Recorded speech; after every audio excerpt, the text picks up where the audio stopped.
Suspense.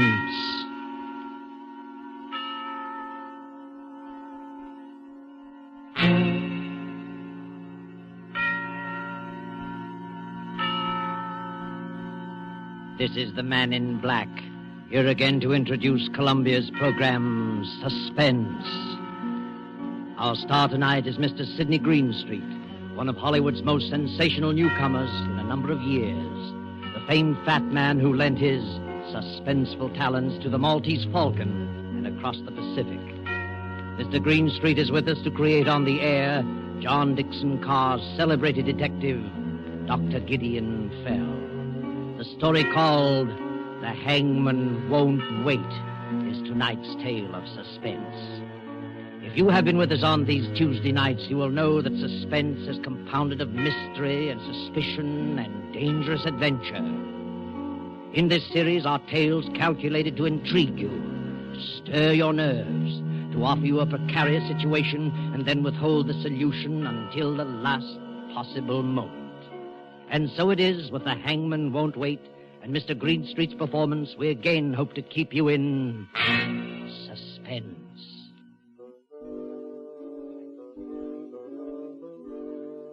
He comes striding towards us now, beaming like old King Cole.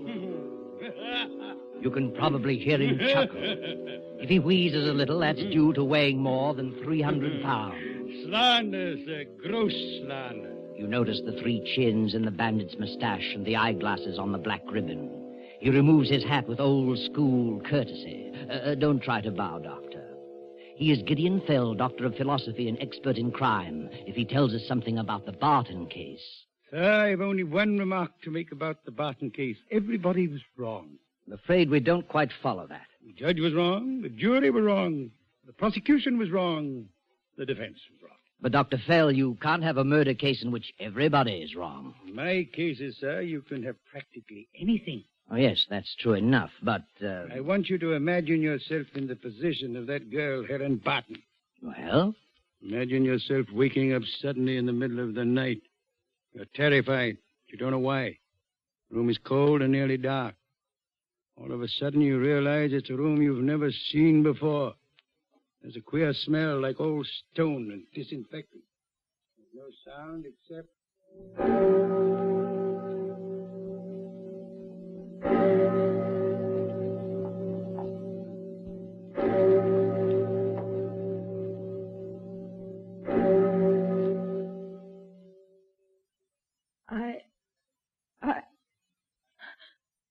What is it?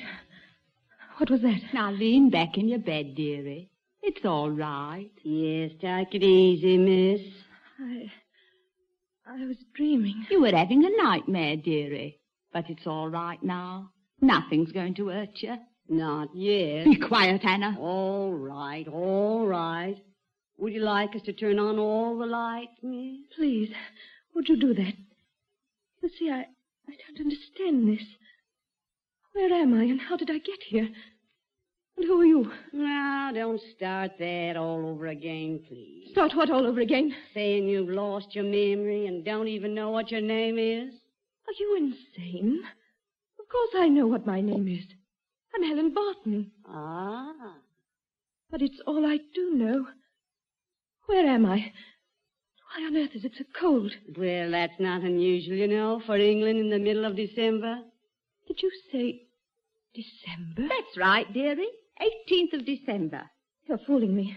You're playing a trick on me. My head feels queer and I want to start crying, but I won't. It's not December, it's the end of August. I was going up to see Philip. Oh, that's it. I was going up to see Philip. Philip? Philip Gale, the man I'm going to marry. Be quiet, Anna. And don't turn on these lights yet. She's having us on. She's... Anna, this child's shaking all over. And so help me, she don't know where she is. Listen, dearie. I'm going to sit down on the bed beside you. Now take my hands. Hold them tight. What's wrong? Why are you looking at me like that? This is Maidhurst prison, miss. Steady, dearie. I'm still dreaming.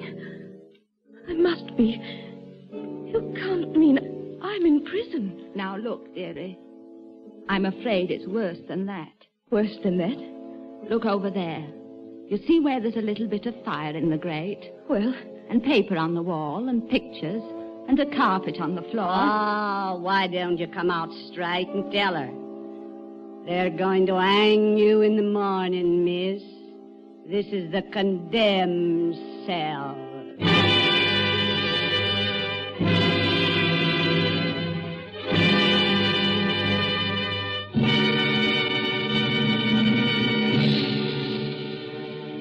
With sudden shock, the prison clock smote on the shivering air.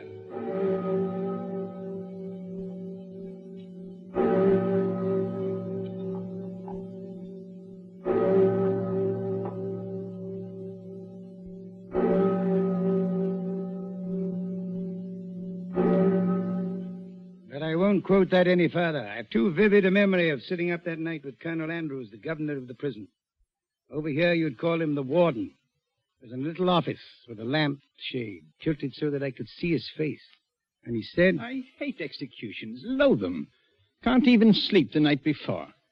If you hadn't offered to come here and save my life... This is a strange place, sir, to talk of saving lives. No, it's no good being sentimental about the thing. That's the law. I didn't make it. But I gather you're not exactly happy about this case. I'm not. That's a fact. Mind you, there's no doubt whatever about the girl's guilt. I'm gratified to hear it. But if only she'd confess. Most of them do, you know. They confess to you? To me or to the hangman. Not often to the chaplain, because they think he'll threaten them with the hereafter. But when Kirkwood goes in with the strap to bind their arm, he says to him, I don't like to think I'm doing something that would be on my conscience. So if you'd care to tell me... Quite a sensitive fellow you are, Hagman. Now, look here, I'm serious. So am I. Sometimes I wish I had any job in the world but mine. If only the girl would confess. If she'd just stop this nonsense about not remembering. Not remembering what? Not remembering how... Well, not remembering how she shot Philip Gale. Not remembering anything, even her own name. Total amnesia, covering a crime. Sir, you frighten me. You mean to say that a woman suffering from loss of memory can be tried and sentenced to death? No. Not if she really has lost her memory. Well, then... But this defense was a fake. You're quite sure of that? Naturally.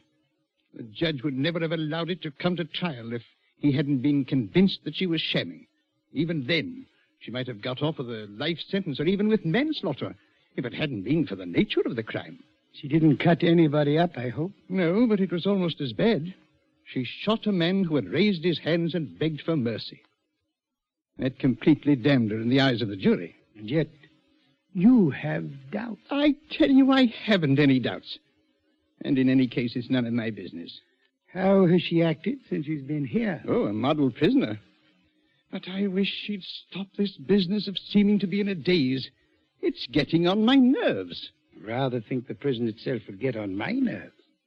I looked into your execution shed once, and I don't want to look again. Oh, you get used to it after a while. Helen Barton won't. Tell me about her. Nice girl, too. I knew her grandfather. Live near here? Yes. Born and bred in Maidhurst. She got mixed up with a thoroughgoing swine named Philip Gale. Crazy about him. Wouldn't hear a word against him. Then he threw her over for a woman with money. I see. He had a bungalow on White Rose Hill. She went up there one Sunday afternoon. Alone? Yes. Herbert Gale, Philip's brother, heard them screaming at each other. He ran in to see what was wrong. Philip was trying to chase the girl out. She grabbed a .32 revolver out of the table drawer and told Philip to put up his hands. That scared him, and he did put up his hands. Then she shot him dead. And afterwards? Afterwards, she couldn't remember. Couldn't remember anything? No, pretended she didn't even recognize her own family. She said, "Who is Philip Gale?" Mm-hmm. And you hang her tomorrow morning? Yes. Without ever hearing her side of the case? Well, confound it, man, there's no doubt about the evidence. Are you sure? She killed Philip Gale. Gale's brother Herbert saw her do it. This hypocrisy about not remembering. Emotional shock could do just that, you know. Oh, she wasn't so emotionally shocked that it disturbed her aim. She drilled him clean through the heart at 15 feet. The bullet entered in a dead straight line through coat, waistcoat, shirt, and heart. You could have run a pencil through the holes. Now, don't sit there puffing out your cheeks and waving a cigar at me. I'm only... Tell me, Colonel Andrews, aren't you talking to convince yourself? No. Suppose that girl is telling the truth. Suppose she has lost her memory. Yeah. All right. You don't believe that. Suppose it. And suppose in some black hour just before the hangman comes that a memory returns. Don't talk rubbish. Sir, I've lived long enough to know that mental suffering is the cruelest form of suffering on this earth. Imagine yourself in that position. Come out of a daze into what you thought was a safe and pleasant world. You don't know where you are. You don't know what's happened. You only know that when the clock strikes 8, they're going to take you out and... Did you hear that? Yes. Are you thinking what I'm thinking? Yes. It isn't possible. Very much fear it is. Sometimes, you know, we have to use drugs. Drugs? Yes. We take them to the execution shed. It's only a short distance, and we try to get it over in a matter of seconds, but sometimes they can't walk. Yes? What is it? Beg pardon, sir, but I thought I'd better get you, or the doctor, or the chaplain, or both. Oh, what's the matter with you men? You're as white as a ghost. Can't help that, sir. I've been a warder at this place for a matter of 15 years, but I never knew anything like this. It's the, upstairs room, I suppose, Miss Barton? Yes, sir. Hysterical? Yes, sir. She says she remembers now. I see. She's carrying on something awful, sir. But that ain't all. She claims she never done it. What's that? She claims she never killed Mr. Gale at all. Never killed? That's all, Harris. You may go. Yes, sir. Any other disturbances in the building? Well, sir, they're a bit restless in A wing. That's usual. Yes, sir. And there's a bloke, outside the prison, I mean, who keeps hanging about in front of the main gate. You can see him by the street lamp. First, he'll take a few little quick steps back and forth. Then he'll run and stick his face against the bars of the gate. Then he'll go back to pacing again. Fair gave me the creeps, it did, even before this other thing. You don't happen to know who he is? It's the other Mr. Gale, sir. Herbert Gale. I haven't the art to chase him away. All right, Harris, go ahead. I'll be along in a minute. Yes, sir. So the girl claims to be innocent. You heard that, eh? Yes, I heard it. What do you mean to do? I'll see the girl, of course. But it won't affect the issue. Not even if she does happen to be innocent? Fell, in the name of heaven, try to understand my position. Believe me, I do understand it. The jury convicted this girl of murder. Her appeal was dismissed. The Home Secretary has refused to intervene on behalf of the King. You couldn't do anything even if you wanted to. You couldn't even appeal to the Home Secretary without new evidence. Exactly. And it's too late for new evidence, because you can't just accept the word of Helen Barton. All the same, I'm dreading this interview. It's against regulations, but I wish you'd come along with me. Oh, if there were only something. There isn't. Where's the whiskey? I think a little stimulant. She will need the stimulant. Well, it's a cold night. It'll be colder yet where she's going.